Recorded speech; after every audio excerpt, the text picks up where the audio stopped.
경건의 모양은 있으나 경건의 능력은 부인하니, 이렇게 기록이 되어 있어요. 여기에 나오는 이 모든 것을 이제 누가 행하는 것입니까? 우리들이 스스로 선택에 결정해서 우리들이 행하는 거예요. 여기에 나온 모든 죄악들을 누가 행하는 겁니까? 사람들이, 모든 사람들이 각자가 자기들이 선택하고 자기들이 결정해서 자기들이 이 죄악을 행하는 거죠. 인간이 스스로 자유롭게 악을 행하는 것입니다. 어제 말씀드렸던 이제 요한복음 5장을 다시 보게 되면 예수 그리스도께서 구약 성경은 예수님에 대해서 이제 알려주는 것이라 그랬어요. 그래서 구약 성경을 믿음으로 올바르게 읽으면 예수님을 만난다 그랬어요. 영생을 얻는다고 그랬어요. 근데 그 구약 성경이 자기들 앞에 놓여 있는데도 불구하고 그 구약 성경을 올바로 읽지 않습니다. 그 구약 성경이 예수 그리스도를 드러내는데도 불구하고 예수 그리스도께로 나오지를 않아요. 근데 억지로 하나님이 예정하지 않았으니까 나오지 말아라 그렇게 하십니까? 아니에요. 자기가 스스로 나오지 않는다고 예수님이 이렇게 말씀하십니다. 요한복음 5장 39절에 보게 되니까 너희가 성경에서 영생을 얻는 줄 생각하고 성경을 연구하거니와 이 성경이 곧 내게 대하여 증언하는 것이니라. 그러나 너희가 영생을 얻기 위하여 내게 오기를 원하지 아니하는도다 그랬어요. 이스라엘 백성들이 원하지 않는 거예요. 예수님을 믿고 의지하고 회개하고 돌이켜서 하나님을 섬기는 그러한 삶을 살기로 원하지 않는 거예요. 예수님이 너희들은 예정되지 않았으니까 나에게 오지 말아라 막으신 거 아닙니다. 오라고 분명히 말씀을 하고 있는데도 불구하고 그 사람들이 오지 않는 거예요. 원하지도 않는 거예요. 그러니까 타락함으로 말미암아서 하나님의 형상을 박탈당하고 죄로 오염되고 부패되어서 선을 싫어합니다. 선을 싫어하고 하나님의 뜻을 싫어하고 하나님은 없다 하고 하나님의 뜻대로 살아갈 능력도 없어요. 능력도 없습니다. 이것은 박탈당했죠. 그럼에도 불구하고 인간은 그 고유한 자유와 권리가 있기 때문에 인간은 스스로 악을 행하는데 스스로 악을 행하고 있는 거예요. 자기가 선택하고 자기가 결정해서 자기가 악을 행하는 거예요. 예수 그리스도를 믿지 않는 거 누가 막는 거 아니잖아요. 오히려 우리들은 예수 믿어서 교회 오면 너무 좋잖아요. 교회 오시라고 하는데도 안 옵니다. 그걸 왜 그렇게 되냐? 자기가 선택하고 자기가 결정해서 안 오는 것이라는 것을 우리가 그것은 분명히 알게 되는 거죠. 인간은 이렇게 자유로운 존재예요. 하나님이 처음부터 인간을 자유로운 존재로 만드셨어요. 놀라운 거죠. 그러니까 물고기가 물속에 있잖아요. 그거 얼마나 답답하겠습니까? 우리들이 물속에서 움직이려고 하면 너무나 불편하잖아요. 근데 물고기는 물속에 있을 때 가장 자유로운, 우리들도 지금 여기 아무것도 없는 것 같지만 여기 공기가 가득 차 있는 것입니다. 공기가 가득 차 있는데 우리들은 자유를 느끼지 않아요. 하나님의 주권이 모든 천지 만물, 모든 인간의 생사화복에 지금 미치고 있는 거예요. 근데 놀라운 것은 무엇이냐면 그 가운데에서 우리가 자유롭게 생각하고 자유롭게 선택하고 자유롭게 결정할 수 있도록 하나님이 그런 방식으로 이 세상을 이끌어 가시고 그런 방식으로 우리를 이끌어 가신다라는 거예요. 여러분, 우리는 자유로운 존재이며 자유롭게 선택하고 결정할 수 있는 권리가 있고 의무가 있고 책임이 있는 존재라는 것을 우리는 잊지 말아야 돼요.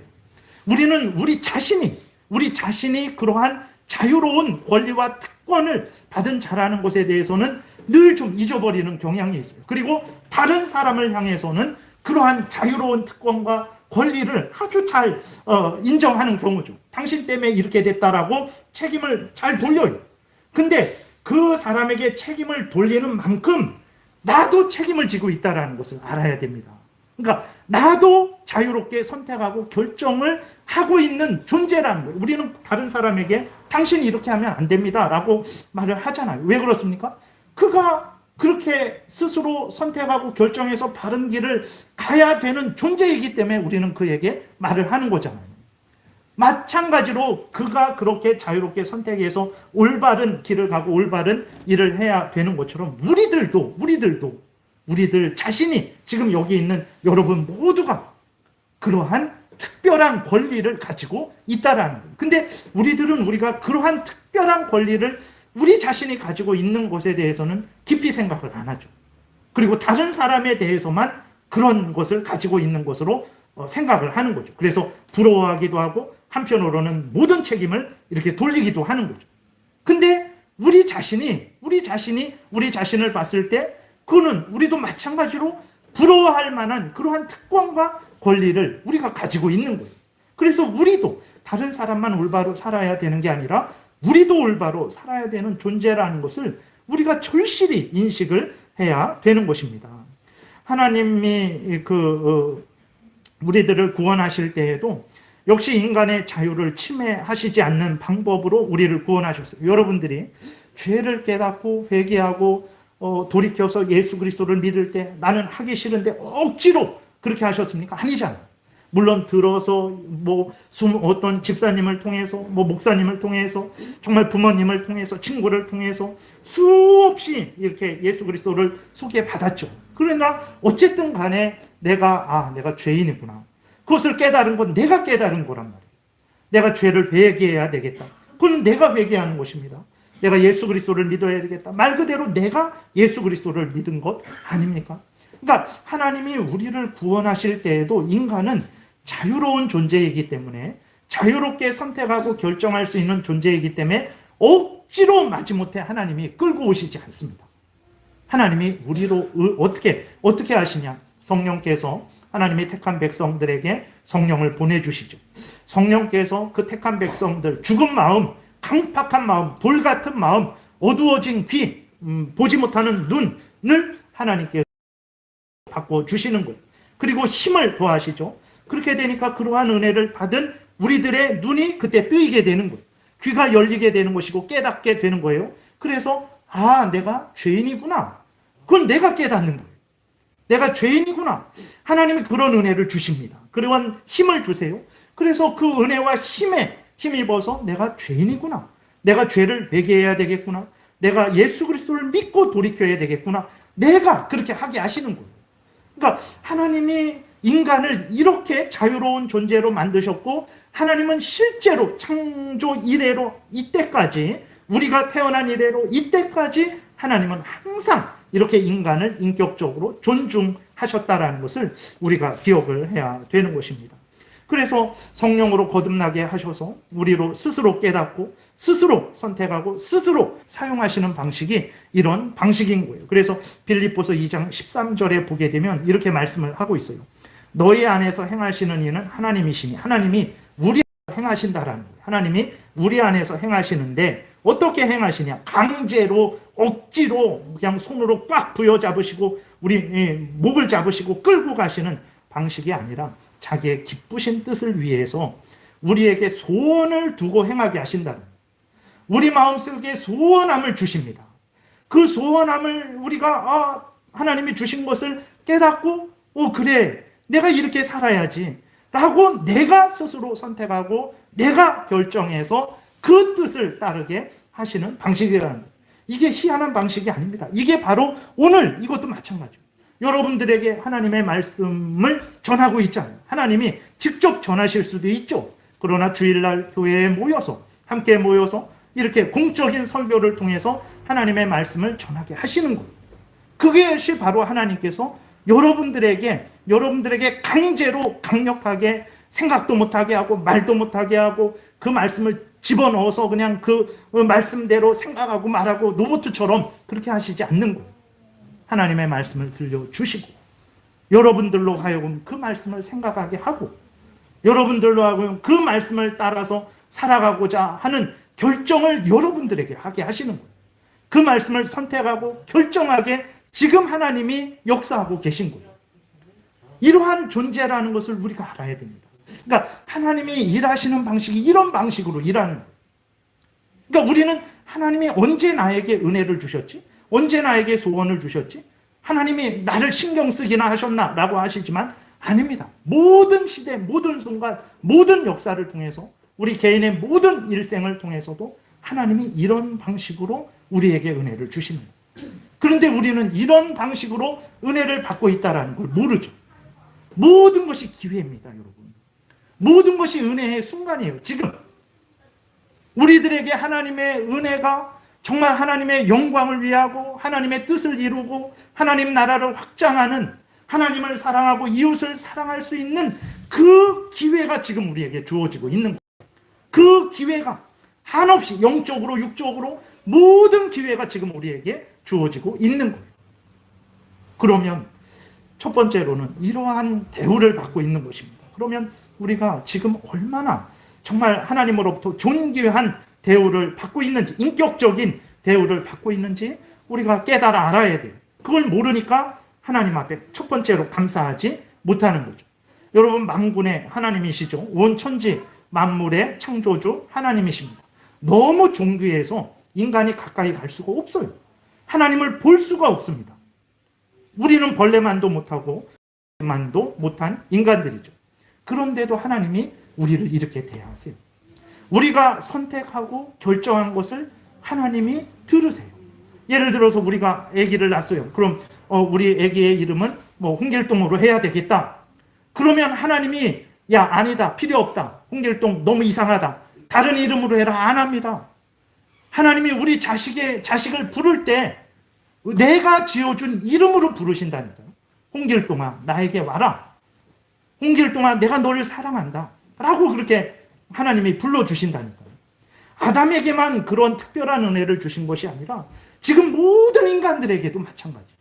불신앙을 가진 사람이 아기를 낳았어요. 그 아기를 다른 이름으로 지었어요. 그 하나님이 그 이름을, 그 사람을 부르실 때 누구라고 부를까요? 불신자가 지어준 그 이름으로 부르신다니까요. 지금 모든 인간들이 하나님으로부터 얼마나 큰 은혜를 받고 있는지 모릅니다. 부부 간에도 이런 존중이 있습니까? 부모와 자식 간에도 이러한 존중이 있습니까? 없어요. 하나님이 그런데 벌레만도 못하고 너가 스스로 선택하고 결정해라. 그러면 내가 그것을 존중하겠다. 내가 그대로 너가 이것을 구하느냐? 그럼 내가 이렇게 해주겠다. 저것을 구하느냐? 그럼 저렇게 해주겠다. 이 정도로 살아계신 하나님께서 우리를 대우해 주시는 것입니다. 여러분, 이미 아담은 하나님과 같은 존재였습니다. 흙으로 지음받은 존재가 올라갈 수 있는 가장 존귀한 자리에 있었던 거예요. 근데 탐욕을 품은 거죠. 우리들도 마찬가지입니다. 지금 우리는 너무나 큰 은혜를 받고 있는 거예요. 근데 그 은혜를 생각할 때 물질적으로, 세상적으로, 현실적으로, 지위 권세적으로 그렇게 바라보니까 은혜가 없는 것 같은 거예요. 믿음의 눈을 떠보세요. 하나님이 오늘 햇빛을 주십니다. 하나님이 오늘 공기를 주세요. 하나님이 오늘 우리에게 말씀을 주세요. 인간의 본분을 행할 수 있는 모든 것을 주시는 거예요. 그럼 우리는 이러한 모든 것을 제공받고 있는 자로서, 이러한 자유와 권리, 특권을 받고 있는 자로서 어떤 선택을 하고 어떤 결정을 해야 될까요? 여러분, 하나님의 은혜로 거듭난 여러분들은 지금 여러분들의 삶을 하나님께 드려서 하나님의 종으로 살 수도 있습니다. 반대로 여러분들이 하나님의 은혜를 하찮게 여기고 무시하고 그것을 멸시하고 그것을 뒤로 던져버리고 죄에 빠져서 죄의 종으로 살 수도 있어요. 그건 여러분들이 선택하시고 여러분들이 결정하셔야 되는 일이에요. 우리는 남에게 너 똑바로 결정하고 너 똑바로 선택하고 너 똑바로 결정해라 라고 남한테는 말을 많이 하는데, 우리는 그러한 선택과 결정을 내가 해야 된다라는 것에 대해서는 너무 관대한 거예요. 남에게 요구하는 이상으로 나에게 요구해야 됩니다. 나로 하여금 하나님 앞에서 올바른 믿음을 가지고 올바른 선택을 하고 올바른 결정을 하고 매 순간, 매 시간, 매일 내 일평생을 하나님의 영광을 위해서 하나님의 뜻을 따라서 살아가야 되는 결정을 하도록 내 자신에게 요구해야 되는 거예요. 하나님이 그렇게 하라고 우리에게 주시는 거예요.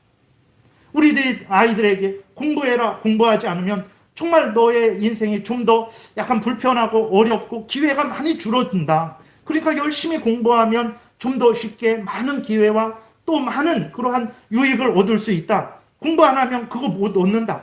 당연한 거죠. 그에게 그런 자유와 권리가 있는 거예요. 우리들은 우리들의 인생을 살아갈 때에 하나님의 뜻을 선택하고 결정할 수 있는 자유를 그 학생들에게만 있는 게 아니라 우리들에게도 있다는, 우리 자신들에게도 있다는 것을 우리가 늘 생각을 해야 되는 것입니다. 여러분, 하나님이 주신 이 자유와 능력, 거듭난 사람의 자유와 능력을 여러분들은 어떻게 사용하고 있습니까? 내 자유고 내 능력이니까 내 마음대로 내 원하는 대로 죄 가운데 빠져 쾌락을 탐닉하는 그러한 우리가 선택하고 그렇게 결정하고 사용해야 되겠습니까? 사탄은 끊임없이 유혹을 하죠. 우리의 죄성도 끊임없이 우리를 격동시키죠. 세상도 끊임없이 우리를 향해서 손짓을 합니다. 다시 사탄을 따르라고 합니다. 다시 세상에 속하라고 합니다. 다시 죄성대로 살아가라고 합니다.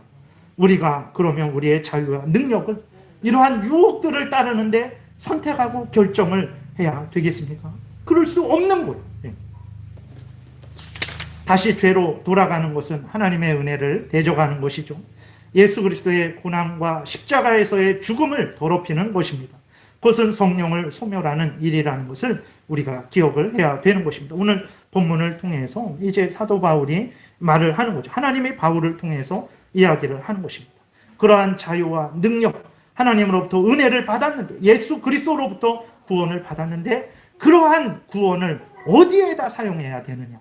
너희들이 어떻게 사용할 수 있는 그런 자유와 능력이 있다. 그러면 그것을 어디에다 사용해야 되느냐라고 다시 한번 바울이 하나님의 택한 백성들에게 깨달아 알게 하고 올바른 선택을 하게 권면하고 있는 것입니다. 1절에 보게 되니까 그러므로 우리가 그리스도의 도의 초보를 버리고 죽은 행실을 회개함과 하나님께 대한 신앙과 세례들과 안수와 죽은 자의 부활과 영원한 심판에 관한 교훈의 토를 다시 닦지 말고 완전한 대로 나아갈지니라. 하나님께서 허락하시면 우리가 이것을 하리라. 무슨 얘기냐면 1절, 2절 많은 일들이 있는데, 많은 얘기들이 있는데 전체적으로 간략하게 말씀을 드리면 이제 믿음의 초보에 계속해서 머물지 말라라는 거예요. 언제까지 초신앙으로, 어린아이 신앙으로 머물러 있겠느냐는 거예요. 맨날 그 기초적인 교회가 처음에 이렇게 교회에 왔을 때 하나님은 이런 분입니다. 뭐 신앙생활은 이렇게 해야 됩니다. 교회는 이런 곳입니다. 이런 초신자 교육을 하잖아요. 그럼 이제는 초신자 교육을 받았으면 이제는 성숙하고 성장하는 신앙생활을 하라는 거예요. 그래서 이게 5장부터 이어집니다. 5장 12절에 보게 되니까 때가 오래되었으므로 너희가 마땅히 선생이 되었을 터인데 신앙생활한 지 오래된 거예요. 그래서 성장하고 성숙하고 선생으로서의 역할을 해야 되는 그런 시점입니다. 근데 지금 상황이 어떻습니까? 선생이 되었을 터인데 너희가 다시 하나님의 말씀의 초보에 대하여 누구에게나 가르침을 받아야 할 처지이니 여전히 어린아이 신앙에 머물러 있는 거예요. 초신앙의 초보자의 신앙에 머물러 있는 거예요. 단단한 음식은 못 먹고 젖이나 먹어야 할 자가 되었도다 라고 이렇게 바울이 좀 책망을 하는 거죠. 그러면서 그러면 이제 어떻게 해야 되겠느냐? 우리가 이 믿음의 초보를 벗어나서 성숙하고 성장하는 단단한 식물을 먹는 믿음이 굳건하고 견고한 어떤 어렸을 때에는 초신앙 때에는 뭐 이제 우리 원하는 대로 되어지지 않으면 막 우리는 실족하고 하나님한테 불평하고 원망하기도 하죠. 그러나 점점 성숙하고 성장하는 신앙을 가지면 우리가 원하는 거 주지 않을지라도 하나님의 뜻은 다른 곳에 있는가 보다 라고 생각하고 하나님이 또 더 어려운 일을 우리에게 주실 때 그러한 것도 감사하고 기쁨으로 받아들일 수 있는 그러한 성숙한 신앙인이 되라는 거예요. 단 것만 먹고 정말 죽 같은 아주 부드러운 음식만 먹는 것이 아니라 하나님이 우리에게 쓴 것을 주시고 단단한 것을 주셔도 그것을 감사함으로 받아서 소화할 수 있는 그러한 성숙한 신앙인, 하나님을 위해서, 교회를 위해서, 이웃을 위해서 헌신하고 희생하는 고난 중에도 굳게 서서 성숙한 믿음을 가지고 살아가는 그러한 신앙인으로 성숙하기를 위해서 선택하고 결정하고 그렇게 걸어가라는 것입니다. 여러분, 이 말씀을 하나님이 우리에게 하신 거예요. 여러분들이 이 말씀을 듣고 내가 그래야 되겠다라고 하나님 앞에 선택하고 결정하는 것은 여러분들이 하시는 일이에요. 내가 다 필요 없다. 다 필요 없고 그냥 여전히 나는 내 뜻을 따라서 그렇게 살아가겠다라고 결정하는 것도 여러분들이 하시는 거예요. 그건 제가 어떻게 할 수 없는 거예요. 그건 하나님도 그렇게 하시지 않습니다.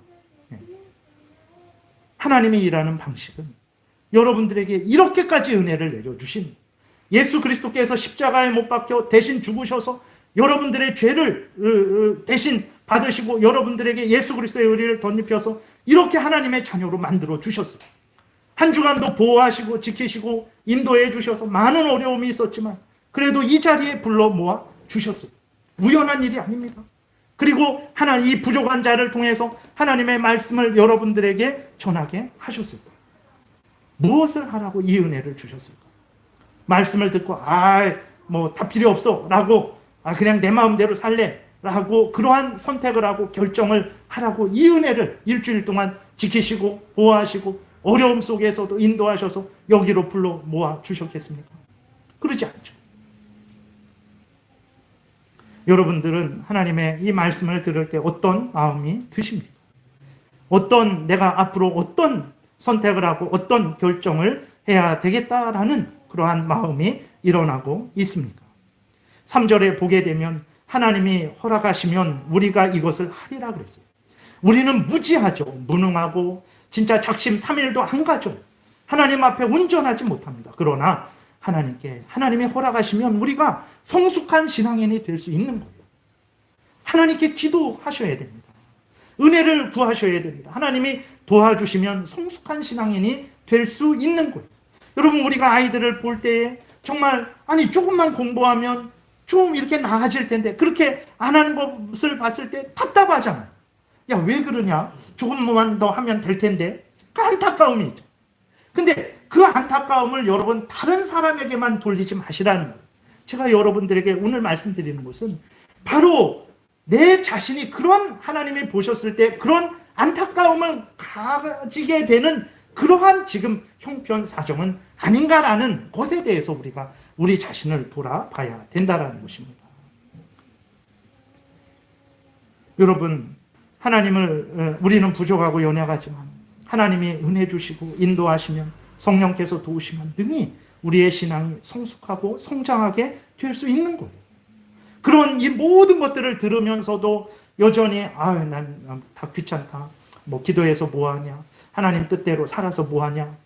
라는 것은 여러분들이 스스로 결정을 하는 것이죠. 근데 그러한 결정에는 다 이제 결과가 있다라는 것도 우리가 깨달아 알아야 됩니다. 이러한 존귀한 존재라는 것을 우리 자신이 이러한 존귀한 존재라는 것을 우리에게 막중한 권리가 있고 또 책임이 있다라는 것을 우리가 깨닫지 못하니까 우리의 인생을 정말 하나님 앞에서 올바르게 하루하루를 살아가지 못하는 거죠. 교회에 있던 위선자들이 있었어요. 교회에 위선자들이 있었는데 그 사람들은 자신들이 가진 자유와 능력으로 하나님을 멀리하는 것을 선택했습니다. 하나님을 떠나갔습니다. 그렇게 하나님의 그 은혜를 누리고 생명의 말씀, 진리의 말씀을 들었는데도 불구하고 자신들이 스스로 선택했어요. 하나님을 떠나가기로 스스로 선택했어요. 그것이 히브리서 4장 이제 6장 4절부터 6절이죠. 한번 빛을 받고 하늘의 은사를 맛보고 성령에 참여한 바 되고 하나님의 선한 말씀과 내세의 능력을 맛보고도 타락한 자들은 다시 새롭게 하여 회개할 수 없나니 이는 그들이 하나님의 아들을 다시 십자가에 못 박아 드러내놓고 욕되게 함이라. 무슨 얘기냐면 교회에 섞여 있었던 12제자 중에 유다가 있었던 거죠. 유다가 예수님하고 3년 동안 동고동락하면서 얼마나 진리의 말씀, 생명의 말씀을 직접 들었습니까? 예수 그리스도께서 죽은 자를 살리시고 눈먼 자를 뜨게 하시고 귀 먹은 자를 듣게 하시고 그 모든 역사를 이루는 것, 귀신을 쫓아내는 것, 모든 것을 봤단 말이에요. 근데 유다가 어떤 결정을 합니까? 억지로 결정한 거 아니에요. 자기가 결정한 겁니다. 자기가 결정한 거. 예수님을 은 30에 팔기로 결정을 한 거예요.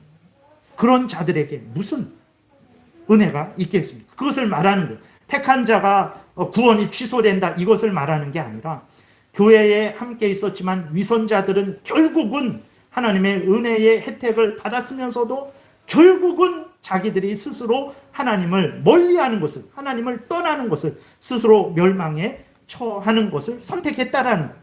그래서 그들은 떠나갔다라는 거예요. 그러면 우리는 어떻게 해야 될까? 바울이 하나님의 진짜 택함 받은 백성들에게 어떻게 해야 될까를 이제 7절부터 말하는 거죠. 땅이 그 위에 자주 내리는 비를 흡수하여 땅을 예로 이제 들고 있는 거예요. 땅이 그 위에 자주 내리는 비를 흡수하여 밭 가는 자들이 쓰기에 합당한 채소를 내면 하나님께 복을 받고, 만일 가시와 엉겅퀴를 내면 버림을 당하고 저주함에 가까워 그 마지막은 불사름이 되리라. 그렇죠. 땅이 있어요. 그 비가 계속 내리잖아. 비가 계속 내리면 그 비를 흡수해 갖고 정말 식물을 심으면, 밭 가는 자가 식물을 심었을 때에 정말 그 땅이 그 채소를 잘 자라게 해서 많은 열매를 내면 그 땅이 칭찬을 받는 거죠. 그러나 그 땅이 늘 내리는 비를 흡수하지 않고 다 그 비를 밖으로 내버리든지 아니면 흘려버리든지 해갖고서는 아무리 식물을 심어도 그 식물을 올바로 자라게 못하고 오히려 가시와 엉겅퀴를 낸다면 밭 가는 자가 그 땅을 사용하지 않는 거예요. 우리들에게 그것을 하나님의 말씀을 하시는 것입니다. 그러면 우리가 어떻게 해야 되겠느냐? 그 좋은 땅처럼 비를 흡수해서 채소를 심었을 때 많은 열매를 내는 그 좋은 땅처럼 우리들도, 하나님의 은혜를 받는 우리들도, 하나님의 말씀 모든 은혜를 받는 우리들도 그것을 잘 받아들여서 우리가 그 은혜들을 선용해서 하나님의 영광을 드러내고 우리의 하나님의 뜻을 따르고 하나님의 나라를 확장하고 정말 우리의 삶을 하나님 뜻대로 살아가야 되지 않겠냐, 이것을 말하는 거죠. 9절에 보게 되니까 사랑하는 자들아, 우리가 이같이 말하나 너희에게는 이보다 더 좋은 것이 무엇입니까? 구원에 속한 것이 있다라는 거예요. 그러면서 위로를 합니다. 하나님은 불의하지 아니하사 너희 행위와 그의 이름을 위하여 나타낸 사랑으로 이미 성도를 섬긴 것, 이제도 섬기고 있는 것, 이대로 버리지 않는다는 거예요. 그러니까 바울이 이제 그 히브리서를 받는 성도들을 위로하는 거죠. 하나님이 너희들을 구원하여 주신다. 그리고 하나님은 불의한 분이 아니다. 그러면서 너희들이 행한 그 선한 행위, 하나님의 이름을 위해서 한 살아온 삶, 그리고 사랑으로 성도를 섬긴 것, 과거의 성도를 섬긴 것, 지금도 성도들을 섬기고 있는 것, 그거 하나님이 잊어버리지 않는다. 잊어버리지 않고 하나님이 반드시 갚아준다. 그러니 너희들 힘을 내라. 위선자들처럼 그 은혜를 받아놓고 결국은 스스로 멸망길을 선택하고 그 멸망으로 달려가는 어리석은 삶을 살지 말고 하나님이 주신 은혜를 감사히 받고 그 은혜를 올바르게 선용해서 하나님의 영광을 드러내고 하나님의 뜻을 이루는 삶을 살아라. 하나님이 그 모든 것들 다 기억하고 계시고 거기에 대해서 갚아주시니 너희들이 분발해라. 11절에 우리가 간절히 원하는 것은 너희 각 사람이 동일한 부지런함을 나타내어 끝까지 소망의 풍성함에 이르러 게으르지 아니하고 믿음과 오래 참음으로 말미암아 약속들을 기업으로 받는 자들을 본받는 자 되게 하려는 것이니라. 이것이 하나님의 뜻이다. 너희들이 스스로 선택하고 결정할 수 있다. 너희들에게 비가 내리듯, 비가 땅에 내리듯 하나님의 모든 일반적인 은혜, 하나님의 특별한 은혜, 하나님의 진리의 말씀이 지금 너희에게 부어지고 있다. 그러면 이 모든 은혜를 받은 자로서 너희들이 어떤 선택을 하고 어떤 결정을 할 것이냐. 하나님을 위하고 하나님의 뜻을 따르는 그러한 복된 선택을 하고 복된 결정을 할 것이 아니냐라고 이제 바울이 히브리서를 받는 성도들을 권면하는 것입니다. 여러분들이 가진 생각과 말, 행동은 여러분들이 하시는 일이에요. 그것에 대해서는 여러분들이 책임지셔야 됩니다. 저도 마찬가지고 저의 인생은 제가 책임져야 됩니다. 여러분들의 인생은 여러분이 책임져요. 국가가 책임 안 져줍니다. 하나님이 우리를 인도하실 때 나는 아무것도 안 하고 가만히 있고 그럼 하나님이 교회에 데려다 놓고 집에 데려다 놓고 직장 데려다 놓고 나는 가만히 있으면 직장에서 모든 일들이 되어지게 하시지 않습니다. 하나님이 우리로 하여금 이 모든 것들을 알려주시고 은혜 주시고 힘 주셔서 우리로 하여금 선택하고 결정하게 하시는 거예요. 선택하고 결정하지 않는 자는 선택하고 결정하지 않는 열매를 얻을 거예요. 나쁜 것을 선택하고 결정하는 자는 나쁜 열매를 얻을 것입니다. 좋은 것을 선택하고 결정하는 자는 좋은 열매를 얻을 거예요. 하나님을 위하여 선택하고 결정하는 자는 하나님의 영광을, 하나님의 은혜를 얻을 거예요. 이것은 우리들이 해야 될 일이라는 거예요. 하나님이 인간을 이렇게 대우하신다는 거예요. 누가 말한다고 그렇게 따라 사단이 유혹해서 내가 범죄했습니다. 아닙니다. 결국은 사단의 말을 듣고 선택하고 결정한 것은 아담과 하와예요. 그런 책임이 우리에게 있다는 거예요. 인간이라는 것은 이렇게 존귀한 존재입니다. 그렇기 때문에 함부로 사람들에게 강요하고 함부로 할 수 없는 거예요. 그러나 선택하고 결정하게 하니까 느리죠. 선택하고 결정하지 않으면 어쩔 수 없어요. 그렇게 되니까 못 견디니까 로마 카톨릭은 마녀다. 그 공권력을 가지고 강요하는 거예요. 강제하는 거예요.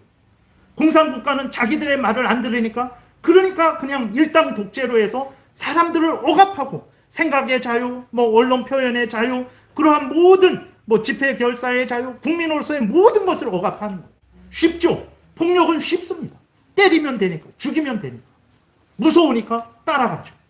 그건 하나님의 방식이 아니고 사탄의 방식이라는 것을 우리가 기억을 해야 되는 거예요. 하나님이 우리를 이렇게 존중히 대해주시는데 우리는 이러한 하나님이 존중하시는 이러한 은혜를 받고 우리는 이러한 은혜를 하나님이 주신 자유를 하나님이 주신 선택의 권한과 사용하고 있습니다. 로마서 6장을 읽고 마치겠습니다. 1절부터 제가 읽어드리겠습니다. 그런즉 우리가 무슨 말을 하리요. 그러니까 5장에서 이제 하나님의 은혜로 예수 그리스도로 말미암아서 우리가 구원받은 것을 이야기하고 그 은혜를 받은 자로서 어떻게 살아가야 될지에 대해서 말을 하는 거죠. 로마서 6장 1절 보니까 그런즉 우리가 무슨 말을 하리요. 은혜를 더하게 하려고 죄에 냐 우리가 어찌 그 가운데 더 살리요. 무릇 그리스도 예수와 합하여 그러므로 우리가 그의 죽으심과 합하여 세례를 받음으로 그와 함께 장사되었나니 죄에 대해서는 이제 죽었다라는 거예요. 죄로부터 죄의 권세로부터 죄의 형벌로부터 자유하게 됐다라는 거예요. 죄와는 죽은 관계, 완전히 끊어진 관계가 됐다라는 거예요. 왜 이런 은혜를 주셨습니까? 이는 아버지의 영광으로 말미암아 그리스도를 죽은 자 가운데에서 살리심과 같이 우리로 또한 새 생명 가운데에서 행하게 하려 함이라라고 분명히 말씀을 하고 있는 것입니다. 12절에 그러므로 너희는 죄가 너희 죽을 몸을 지배하지 못하게 하여 몸의 사욕에 순종하지 말고 또한 너희 지체를 불의의 무기로 죄에게 내주지 말고 오직 너희 자신을 죽은 자 가운데에서 다시 살아난 자같이 하나님께 드리며 너희 지체를 의의 무기로 하나님께 드리라. 이게 하나님의 뜻이에요. 이런 선택을 해야 됩니다. 매 순간 어떤 일이 있을 때마다 매일 아침마다 우리가 예배를 드릴 때마다 이런 선택을 해야 돼요. 이런 결정을 해야 되는 것이고 이런 걸음을 걸어가야 되는 거예요. 그러니까 하려고 하니까 도저히 우리 힘으로는 안 됩니다. 우리 지혜로 안 돼요. 우리 능력으로 안 됩니다. 그런 마음이 생기지도 않아요. 그러나 하나님이 허락하시면 할 수 있는 거예요. 그래서 우리가 기도하는 것입니다. 그래서 우리가 하나님께 또 도움을 구하는 거예요. 그렇게 못한 것에 대해서 회개하고 용서를 빌고 다시 은혜를 구하는 거예요.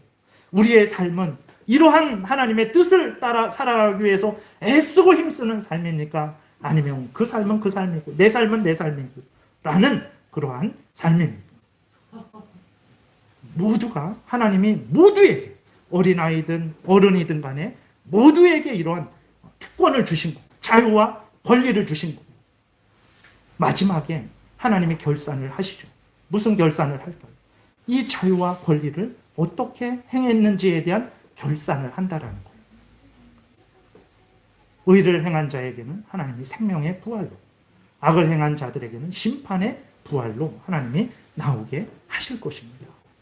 정말 우리 인생은 정말 놀고 먹고 마시고 그러할 억압받고 막 두려워하고 무서워하고 그래서는 안 되겠지만 그러나 이 인생은 정말로 너무나 소중하고 너무나 막중하고 너무나 참 무겁고 하나님을 의지하지 않고는 하루도 살아갈 수 없는 아주 참 존귀한 인생이고 막중한 인생이라는 것을 우리가 좀 깨달아 알아야 되겠습니다. 그래서 여러분들 2021년도를 어떻게 살아왔습니까? 이러한 자유와 능력을 가지고 어디에 어떤 선택을 하고 어떤 결정을 하고 어떤 삶을 사셨습니까?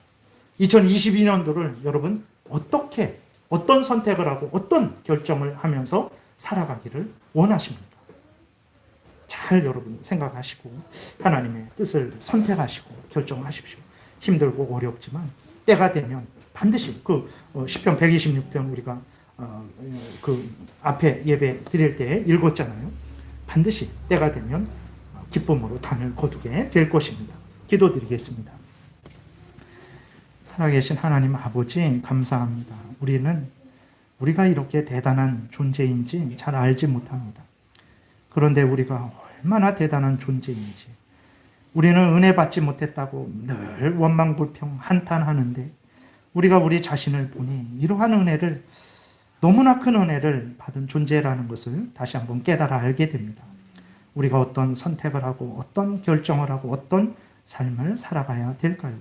성경에서 알려주는 대로 선택하고 결정하고 살아가야 되지 않겠습니까? 하나님 은혜를 내려주셔서 2022년도 더욱 하나님을 가까이 하고 하나님 뜻대로 살아가는 우리 모두가 되게 도와주옵소서.